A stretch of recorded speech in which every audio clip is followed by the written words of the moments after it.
Hello மக்களே, இவரை பார்த்தீங்க அப்படின்னா இவர் செய்கிறதெல்லாம் வினோதமாக இருக்குது. ஒரு கல் எடுத்து வச்சு அது மேலே ஒரு மஞ்சள் பெயிண்ட் அடிக்கிறாரு. ஸ்கேலு கீழே எதுவுமே இல்லாமல் பர்ஃபெக்டாக ஒரு கூடை போடுறாரு. அதுவும் இல்லை, அதில் சின்ன சின்ன டாட்டாக வைக்கிறாரு. இங்கே பாருங்கள், ஒரு வளைவை கூட பர்ஃபெக்டாக போட்டு முடிக்கிறாரு. இதுக்கு தேவையான எக்யூப்மெண்ட் இருந்தாலே நம்ம தப்பாக தான் போடுவோம்.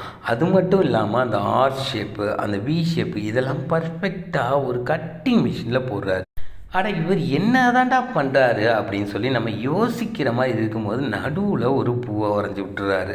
போடும்போது சின்ன இலை மாதிரி தெரியும், ஆனால் 4 இலைகள் சேரும்போது அது பூ மாதிரி வந்துடும். இப்போ பாருங்கள், கீழே 2 இலைகளும் போட்டாச்சு.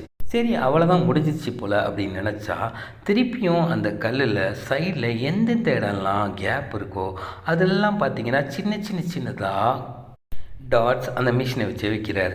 இதெல்லாம் ஒரு மனுஷனால் மெஷர்மெண்ட் இல்லாமல் செய்ய முடியுமா? கைத்தொழிலே தான். வீடியோவை லைக்